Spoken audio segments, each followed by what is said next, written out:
કેશોદમાં આમ આદમી પાર્ટી દ્વારા ખેડૂત સંવાદ યોજાયો હતો, જેમાં 108 દિવસના જેલવાસ બાદ મુક્ત થયેલા ખેડૂત નેતા પ્રવીણ રામે અને વિસાવદરમાં ધારાસભ્ય ગોપાલ ઇટાલિયાએ હાજરી આપી હતી.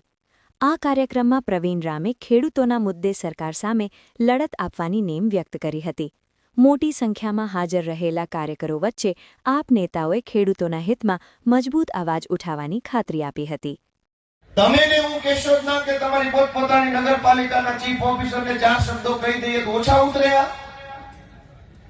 તો ક્યાંના પાસા કરી નાખું, કાચા કરી નાખું, પાકા કરી નાખું, કેટલું કરી નાખે.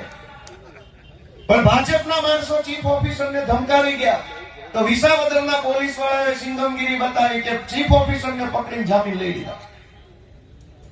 મેં નક્કી કર્યું છે ગુજરાત ભરના ગામડે ગામડે જઈને બધાના આશીર્વાદ માંગીશ ને જે દિવસે આખી જનતાના આશીર્વાદથી સરકાર બનશે તેથી ચોર લોકો ટ્રેક્ટર વાળા બાંધી ઢવળવાના થાય. એમાં કાંઈ કોઈ બાંધછોડ કરવાનું નથી, કોઈ શરમ રાખવાનું નથી, કોઈ માનવ અધિકાર બધિકાર નહીં. મહિન્દ્રાનું ટ્રેક્ટર, લોઢાની હાકલ અને બાંધી ઢવળવાનું થાય વટથી. તમે તમારા બાપાની પેટી સમજો છો? સરકારી નોકરામાં આવી ગયા કે ગમે એના રાજકારણમાં ચૂંટાઈ ગયા એટલે બાપાની પેઢીઓ થઈ.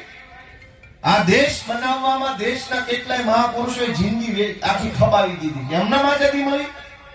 સરદાર પટેલ, ગાંધીજી, જવાહરલાલ નહેરુ, ભગતસિંહ, ચંદ્રશેખર જેવા અનેક મહાપુરુષોની જિંદગી હોમાઈ ગઈ. તે દિવસે આ દેશ મળ્યો, તે દિવસે સરકાર બની, તે દિવસે વ્યવસ્થાઓ આવી. ઈ વ્યવસ્થાને વધુ સારી રીતે ચલાવવા માટે નેતા બનાવ્યા હતા, ખાડે લઈ જવા નહીં.